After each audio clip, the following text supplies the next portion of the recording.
Somos Gafa TV Online, desde Quito, Ecuador, para todo el mundo.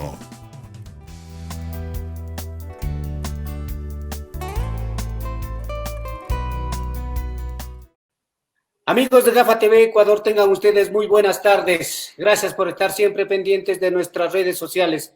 Estamos en Facebook Live como Gafa TV Ecuador. Nos pueden ver también en YouTube, en Twitter, Instagram y por supuesto seguir nuestro canal online como Gafa TV Ecuador. Esta tarde en la entrevista del día nos acompaña el señor Héctor Yepes. Él es asambleísta de Creo. Vamos a ver cómo está la asamblea en medio de la corrupción y la impopularidad. Temas muy actual en este momento. Para eso, como todos los días, nos acompaña nuestro compañero Fernando García. Fernando, buenas tardes. Gracias, Galo. Gracias a los amigos que nos siguen en Ecuador y en el mundo a través de esta plataforma digital Gafa TV Ecuador. Gracias y pueden interactuar con nosotros enviando mensajes, reflexiones, comentarios e incluso alguna interrogante para nuestro invitado de esta tarde, del día martes 21 de julio del 2020. Saludamos cordialmente al asambleísta Héctor Yepes. Él es asambleísta por la provincia del Guayas, por el partido Creo, Creando Oportunidades, así se llama esta agrupación política. Asambleísta, gracias. Usted se encuentra en la ciudad de Guayaquil. Tras agradecerle y saludarle cordialmente, le pregunto, ¿cómo está la ciudad de Guayaquil en este momento? ¿Qué tal? Muy buenas tardes para ustedes, para todos los que nos sintonizan. Guayaquil, bueno, gracias a Dios, ya con muy bajo número de fallecidos, de casos de contagio por coronavirus, mucho más estable la situación en la ciudad, pero por supuesto sin bajar la guardia. Todavía tenemos que mantener la distancia social, mantener el uso de la mascarilla, el lavado frecuente de manos para cuidar la vida de los seres queridos y la nuestra, por supuesto. ¿Cómo están trabajando ustedes, estimado Héctor, en esto del teletrabajo, de las sesiones virtuales? Ahora mismo usted acaba de desconectarse de una sesión que tiene con los transportistas del Ecuador. ¿Cómo está? ¿Cómo están llevándole? ¿Cómo es esta modalidad? Bueno, al igual que en muchos casos y por ejemplo como normalmente se está haciendo en medios de comunicación para evitar las aglomeraciones, estamos sesionando de manera virtual.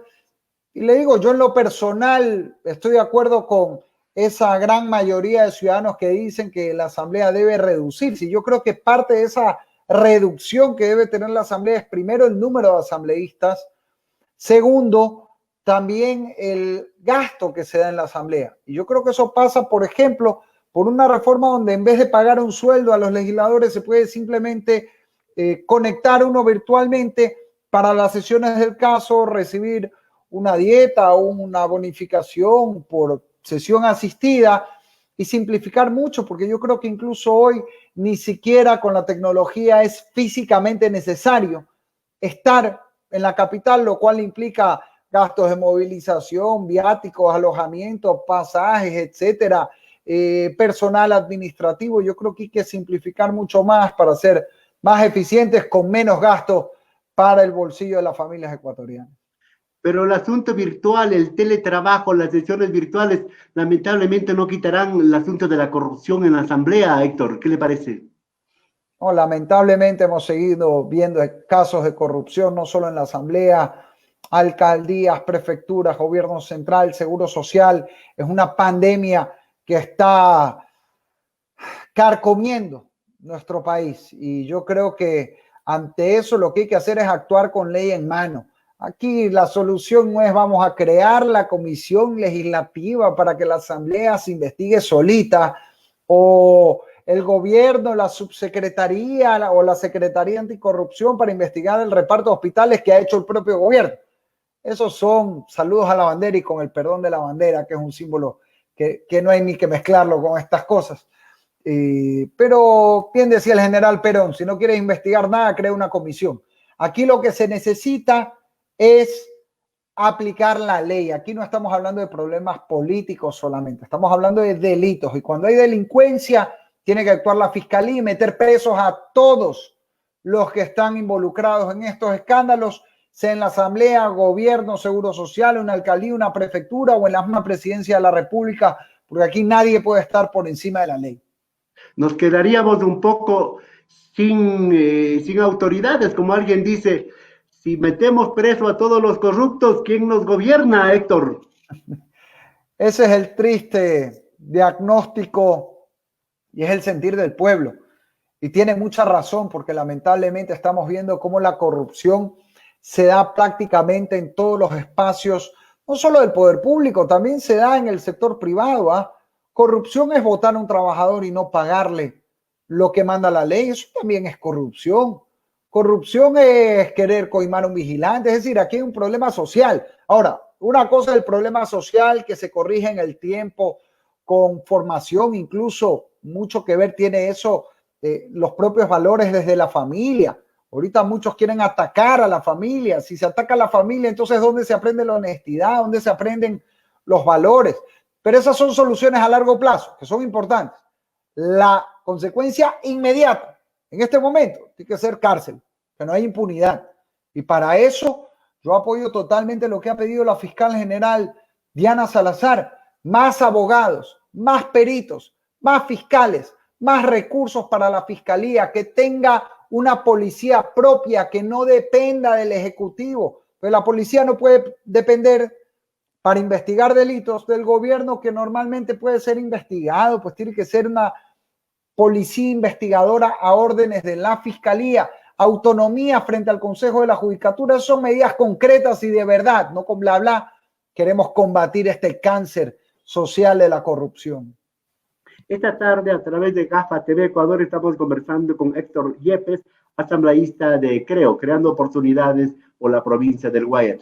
En todo caso, yo le digo como periodista, ¿y qué dirán los ciudadanos?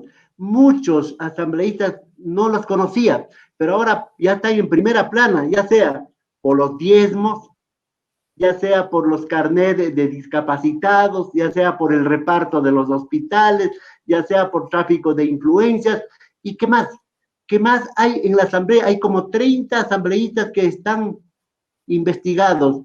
Eso dirán en el mundo, nos decimos nosotros, qué vergüenza, ¿verdad? Qué vergüenza que los representantes de la patria, que así se llaman, el primer poder del Estado, esté inmiscuido directamente en temas de corrupción, cuando el país le elige, pues para que legislen y para que fiscalicen. ¿Qué le parece a usted, Héctor? Absolutamente de acuerdo, le soy sincero, uno a veces ya no sabe si va a trabajar en un parlamento o en la penitenciaría, porque realmente es espantoso ver esto. Pero nuevamente, aquí hay que, si cabe la palabra, aprovechar este destape de lo que ha venido sucediendo para aplicar la justicia, porque lo peor que podría pasar es que esto se saque a la luz, se produzca el escándalo, pero luego quede en la impunidad. Eso es lo que no podemos permitir. Aquí tenemos que lograr y exigir que se llegue hasta las últimas consecuencias ante la justicia, que se actúe con ley en la mano, sin alcahuetear a nadie, sin espíritu de cuerpo, y que vayan a la cárcel los que hayan robado, sobre todo cuando hablamos de la salud, porque la corrupción siempre es robo, pero la corrupción en pandemia es asesinato, porque es quitarle a una madre el derecho a curarse con una medicina, a salvar su vida, o a un hijo, a una hermana, a un abuelito.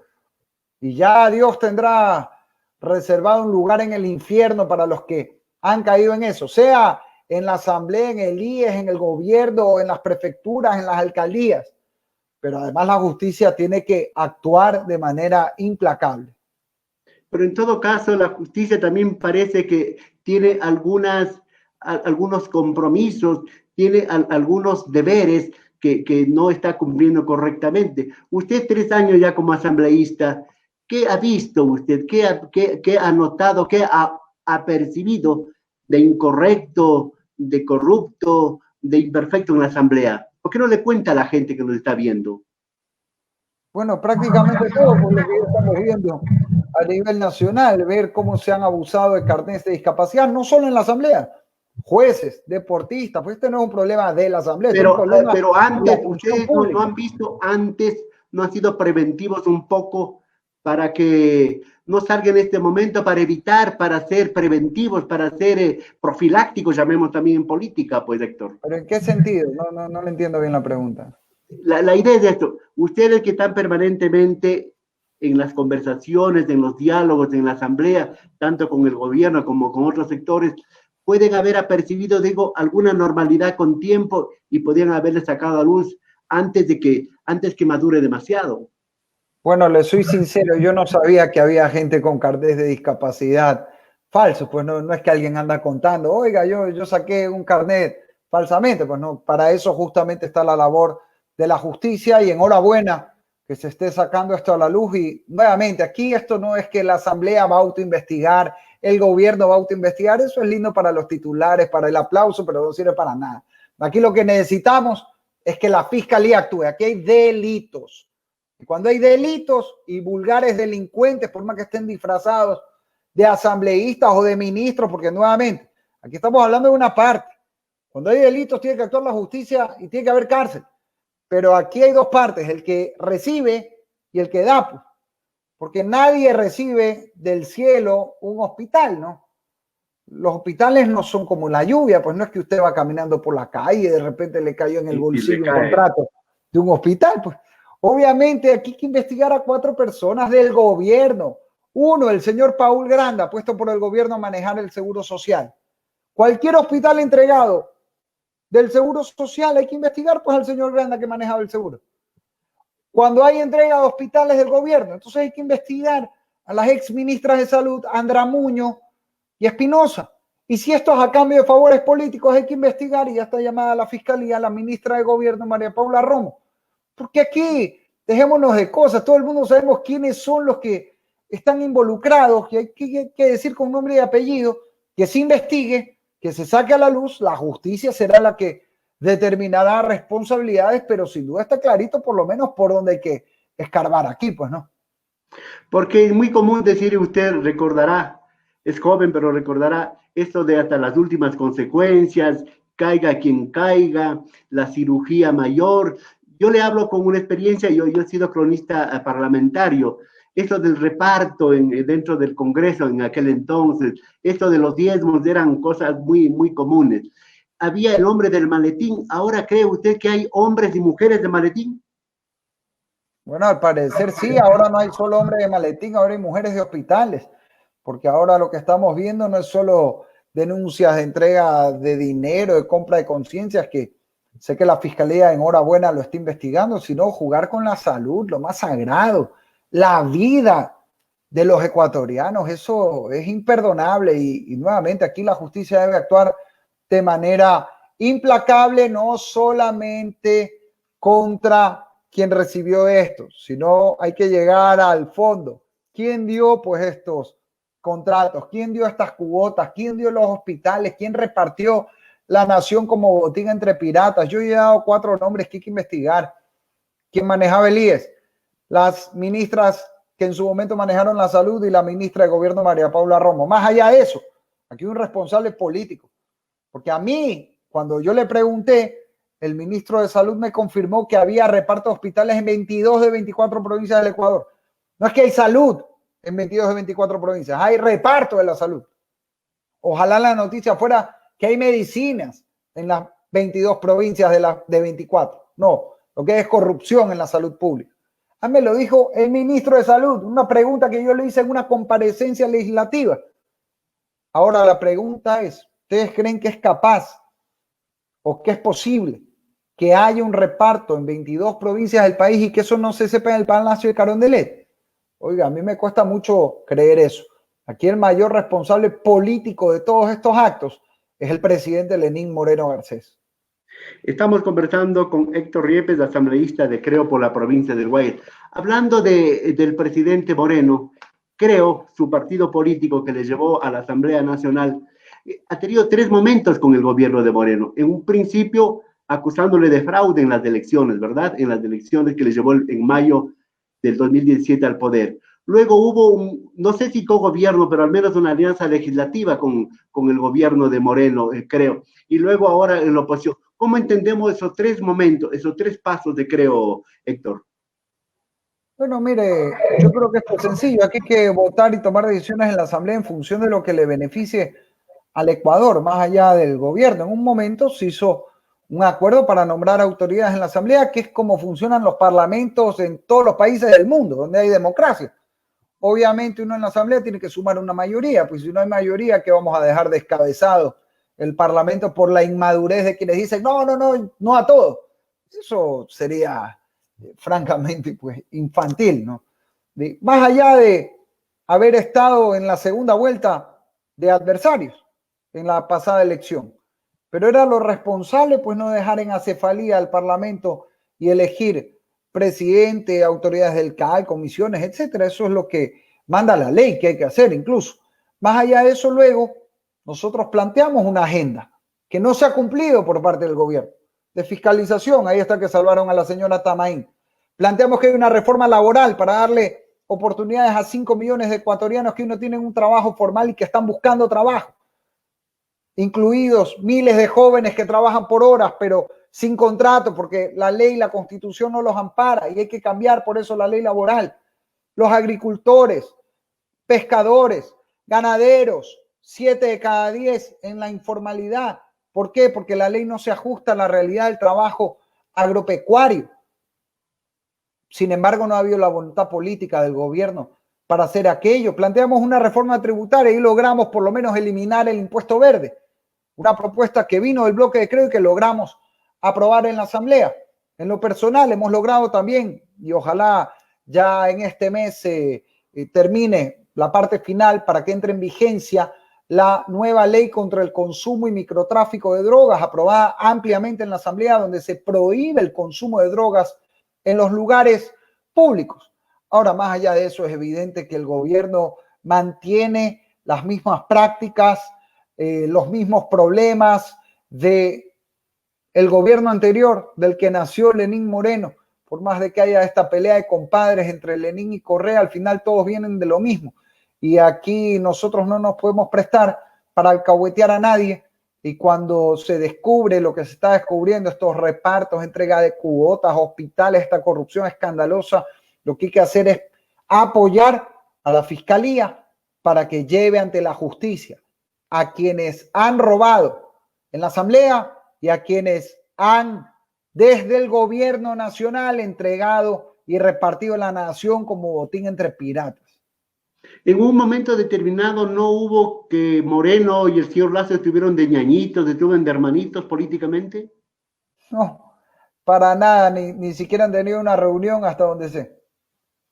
Ya, en todo caso, volviendo un poco a la Asamblea, ha habido y la popularidad de la Asamblea es notoria, está a menos de 2 dígitos, ¿verdad?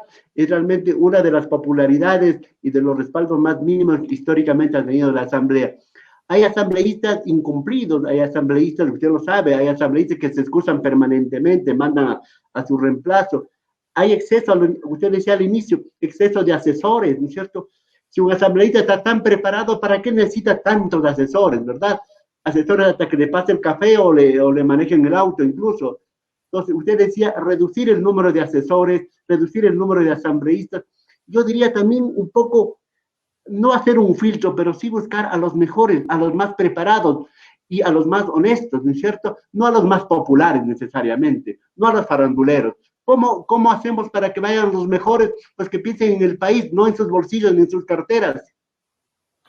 Número uno, yo ratifico, creo que hay que bajar el número de asambleístas, por ejemplo, eliminando la lista de asambleístas nacionales. Hay 15 asambleístas que creo yo pueden ser prescindibles si ya cuando se vota por las provincias en su conjunto está representado todo el país. Creo que también se puede bajar el número de asambleístas por provincia. Y aparte, en el funcionamiento de la Asamblea, reducir personal administrativo. Yo creo que hay que aprovechar, y esto yo lo venía diciendo a la interna desde hace meses. Por ahí a algunos no les caía muy simpático yo por eso, pero hay que decir las cosas como son. Yo creo que con la tecnología se puede sesionar en la gran cantidad de casos virtualmente, hasta se sesiona más y se es más productivo porque no hay tiempos de recorrido, no hay que viajar, hay una serie de cosas que se ahorran y que hacen más productiva la labor incluso. Y por otro lado, yo creo que aquí también hay que filtrar mejor. Ahí hay una corresponsabilidad. Uno, de las organizaciones políticas que son las que postulan a los candidatos y luego también de la ciudadanía que es la que elige, porque nadie llega a la asamblea sin el voto popular. Así que yo creo que hay que trabajar primero en exigirle responsabilidad a los partidos políticos, a los movimientos políticos que propongan nombres decentes. Mire, yo le digo más que el título aquí, PhDs, que otros dicen que son HDPs en la calle, que han terminado quebrando el país, de izquierda y de derecha. Aquí el tema no es tener títulos guardados o coleccionados, y no lo digo por mí, yo soy egresado de maestría y soy abogado y tengo varios cursos de posgrado, pero no lo digo en lo personal, pero sí le digo de lo poco que yo he podido ver. Vea, hay gente con título que hace mucho daño y hay gente que es bachiller, pero tiene ganas de trabajar y de servir. Al final del día, creo yo, lo importante es eso, las ganas de servir, las ganas de trabajar, de venir a arrimar el hombro para sacar adelante al Ecuador, y ojalá en la próxima elección eso sea lo que prime. Porque cuando hay gente decente, trabajadora, honesta, con ganas de servir, hay muchas coincidencias incluso, más allá de la izquierda o la derecha, porque hay temas que no pasan por la ideología, sino por el sentido común y por las ganas de ayudar a la gente, no andarle jodiendo la vida todo el tiempo, como a veces parece que algunos se pasan en la asamblea. Ahí habrá que tomar en cuenta, porque los partidos, los movimientos tampoco han hecho bien los deberes, la formación de sus cuadros, la formación de sus bases, para que de sus propias filas, de sus propios militantes salgan, ¿cierto? Los aspirantes, salgan los funcionarios, salgan aquellos que van a pedir el voto popular y tengan pues una fortaleza y una potencia ética, en experiencia y conocimiento para aportarle al país. Ahora se trata de aportarle al país, ¿verdad? En todo caso, Héctor, estamos conversando con el legislador, el asambleísta Héctor Yepes, de Creo, de la provincia del Guayas.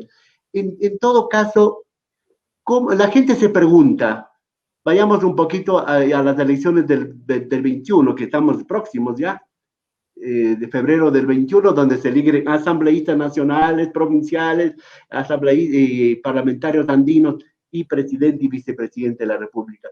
Su líder, el señor Guillermo Lasso, va por la tercera, él va a ser candidato, pero si él ya está de candidato desde hace rato, entonces ¿para qué sirven las primarias? ¿Va a haber primarias dentro de su partido? Estamos a la espera de cómo se define internamente el procedimiento.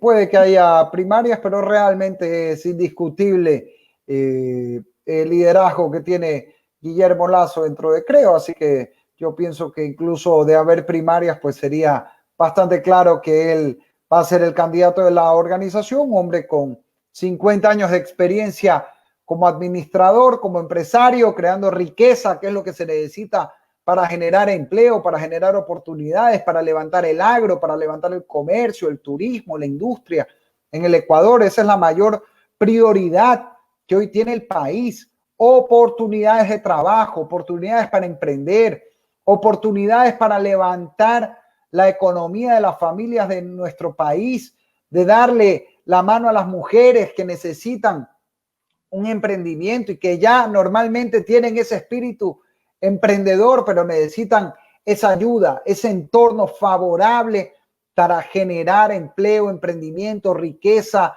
para mejorar la producción, para atraer inversiones. Yo creo que esa es la gran prioridad que tiene hoy el Ecuador. En todo caso, el señor Guillermo Lasso, como banquero, como empresario, ¿podemos creer que Creo es una empresa? ¿Es una empresa del señor Lasso? No, de ninguna manera. El hecho de que Guillermo Lasso sea empresario no quiere decir que Creo es una empresa. Pero en todo caso, él es el ungido, él es el que financia el partido. Sí, él será el candidato presidencial de Creo. Eso yo creo que está bastante claro. ¿Y cómo están los números? Tomamos en cuenta que el señor Lasso está ya cerca de 10 años consecutivos en campañas electorales. ¿Cómo están los números? Tomando en cuenta que han habido ciertas rupturas dentro de los tableros electorales. Aparece el señor Noboa, aparece el señor Romero, aparece el propio vicepresidente, el señor Nebot que se dio un paso al costado. ¿Cómo ven ustedes las posibilidades, las expectativas para el 2021? Yo creo que Guillermo Lasso tiene altas posibilidades de ser el próximo presidente de la República. Esa decisión la tomará el pueblo ecuatoriano en las urnas. Yo creo que la gran mayoría de las familias del Ecuador hoy quieren a una persona que no sea un político profesional, que no sea alguien que se dedica a vivir a costa de la política, sino alguien que haya generado empleo, alguien que haya generado riqueza, alguien que haya resuelto crisis en la vida empresarial, en el campo público y privado. Y en lo público, Guillermo Lasso fue quien en la alcaldía de Jaime Nebot lideró el proyecto del Terminal Terrestre de Guayaquil, muy exitoso también. Tuvo éxito como gobernador del Guayas y yo creo que eso es lo que hoy necesita el Ecuador. En encuestas, les soy sincero, yo no he visto encuestas recientes y cualquier encuesta actual, además, es muy relativa, porque si usted le pregunta a la gente que primero y todo el mundo está preocupado de la pandemia, no de las elecciones y de la falta de empleo, pero además preguntar sobre candidaturas que no están proclamadas. Hay tendencias, por ejemplo, como el correísmo en la CONAIE, que no tienen candidato definido, el propio Partido Social Cristiano. Entonces, yo creo que todavía hay que esperar a que el tablero se defina y lo importante es seguir escuchando a la gente, seguir trabajando, en mi caso como legislador, más allá de cualquier campaña electoral, seguir trabajando para ayudar a la gente en estos momentos tan duros. Hemos logrado ya que se pare el robo en las planillas de luz con una resolución judicial. Yo presenté una acción constitucional hace algunas semanas. Logramos ganar esa acción contra el Arconel, que regula las eléctricas de todo el país, y ya la jueza del caso ordenó que se suspendan los cobros sobre presunciones, promedios o estimaciones. Y esa es una ayuda ahorita para las familias a las que les están cobrando valores que no han consumido. Aprobamos que en la ley se den facilidades de pago a 12 meses en agua, luz, teléfono, internet. Ahorita estamos fiscalizando que se cumpla, por supuesto, tanto lo que ha ordenado la justicia como la ley. Creo que hoy esa debe ser la gran prioridad, ayudar a las familias en este momento tan duro y, por supuesto, ya habrá momento también para lo electoral. En todo caso, ese podría ser un preámbulo electoral para tu reelección, Héctor. Bueno, de ser así, estaría en preámbulo desde hace 3 años, porque yo en lo personal me he dedicado a trabajar. Hace ya más de un año logramos salvar el Hospital León Becerra en Guayaquil, cuando estaba a punto de quebrar. Con una resolución en la Asamblea logramos exigir que se le dé la plata. Pero no ha pensado en la reelección, ¿no ha pensado en la reelección? Estamos viendo, le digo en lo personal, viendo con la familia. Yo soy papá de 2 niños chiquitos, una que recién va a cumplir 4 meses de recién nacida, otro que tiene 2 añitos y medio, y la asamblea en particular implica moverse siempre fuera de la ciudad de uno, y eso representa su costo para la familia. Así que estamos viendo si continuar en la asamblea o continuar sirviendo desde otro espacio en su momento. Yo creo que lo importante es servir más allá de la función que uno esté, que siempre también es temporal, y hay que saber tener la actitud para no aferrarse a los cargos. En todo caso, para concluir, Héctor, y muchas gracias por su tiempo, un comentario breve, muy puntual, sobre la elección de la 4ª vicepresidenta de la República del Ecuador. ¿Cómo estuvo esto? ¿Qué opinión tiene? Bueno, yo voté a favor de ella, una mujer decente, con principios cristianos, que está a favor de la vida desde la concepción, que en eso comparte valores por los que yo he luchado en la Asamblea Nacional, y así que esperemos que esté a la altura del cargo. Ojalá pues no decepcione las confianzas que pone el país en esta nueva designación. Y yo también voté para impedir que quienes hoy están cuestionados por repartos y todas estas cosas terminen en la vicepresidencia de la República. Ojalá que eso contribuya a mejorar la decencia. Y vea, todos daban por sentado que la señora Romo, que está llamada a declarar en la fiscalía, iba a ser la vicepresidenta. En la asamblea hicimos valer la democracia, y siendo una asamblea tan cuestionada, porque lo es, bueno, se fue una persona, perdón. Fue un voto, ese fue un voto en contra de Roldán, en contra de Romo y en contra de Moreno, podemos llamar así. Absolutamente, y a favor de la decencia. Yo creo que esto demuestra que la esperanza no está perdida en nuestro país, y que incluso en escenarios tan difíciles como lo es ahorita la asamblea, sin duda alguna, se pueden lograr decisiones decentes que hagan vislumbrar una luz al final de este túnel tan oscuro en el que estamos. La cuarta vicepresidenta, ojalá no haya quinto malo, ¿ah? Galo Ojalá. tiene alguna... Galo tiene Ojalá alguna... en eso sí, es penoso tener 4 vicepresidencias en un solo gobierno, solo es una prueba más del desastre del gobierno actual. Galo, mi compañero tiene alguna inquietud, Galo. Asambleísta, he estado muy atento escuchando sus declaraciones. Usted que está en la asamblea, es necesario, todo el mundo habla del número de asambleístas. ¿Cómo ve usted el trabajo de los asambleístas nacionales y de los asambleístas andinos? ¿Merecen estar ahí? Y si se necesita disminuir la cantidad, ¿cuál es el primer paso para lograr esto? En ese caso debería haber una reforma constitucional que yo creo tiene que darse. Además, le digo mi opinión personal, no la de mi partido. Personal, es que deberíamos ir a una asamblea constituyente. Hay que arreglar una serie de cosas en el país que creo yo ameritan una constituyente, pero con un mandato claro para arreglar la seguridad social, para defender el matrimonio entre hombre y mujer, para quitar la alcahuetería que existe en materia de drogas y defender la vida, defender la familia con claridad y contundencia, para permitir la cadena perpetua en el Ecuador y que pueda haber una sanción firme en casos de violación, asesinato y corrupción también. Esa es mi opinión muy personal y yo creo que dentro de eso hay que reducir drásticamente la asamblea. En el caso de asambleístas andinos es una precisión, ese es el Parlamento andino, eso no es la Asamblea Nacional, eso es otra entidad que está creada por el Tratado de la Comunidad Andina, que eso habría que revisar a nivel internacional, pues ahí es más complicada la cosa. En el caso de asambleístas nacionales, la función del asambleísta electo a nivel nacional es la misma que la del asambleísta provincial. La única diferencia es cómo se eligen, el cargo es exactamente el mismo y por eso yo creo que se puede eliminar el asambleísta de la lista nacional o reducir drásticamente el número para simplificar el funcionamiento de la asamblea. Entonces queda claro que el número de asambleístas para las próximas elecciones será el mismo. Claro, porque no ha habido una reforma constitucional. Yo creo que hay que dar ese paso y yo lo he dicho al interior de la asamblea, ojalá haya una mayoría en esa línea porque habría que cambiar la constitución. La actual asamblea responde a lo que el pueblo votó en las urnas en el año 2008.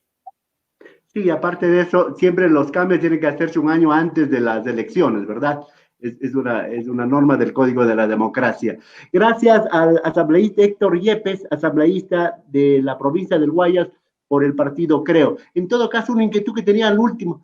Lamentablemente estamos viendo que muchos jóvenes en la política un poco se han corrompido cuando la esperanza tenemos nosotros en que los jóvenes serán los que den nuevos aires, nuevo oxígeno a nuestro país. Por favor, a los jóvenes, usted es joven, que piensen en el país, que piensen en no hacerse ricos de la noche a la mañana, sino que piensen en los millones de ecuatorianos que ahora mismo, mientras hablamos, a lo mejor están sin comer, están sin trabajo, están sin oportunidades.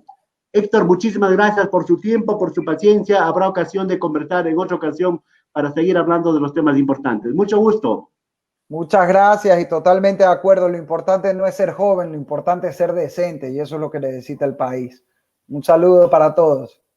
Gracias amigos por haber estado con nosotros esta tarde. Nos volvemos a ver el día de mañana con un nuevo diálogo para hablar de lo más importante, de lo que más nos preocupa y también como periodistas lo que más nos gusta. Señoras y señores, hasta la próxima.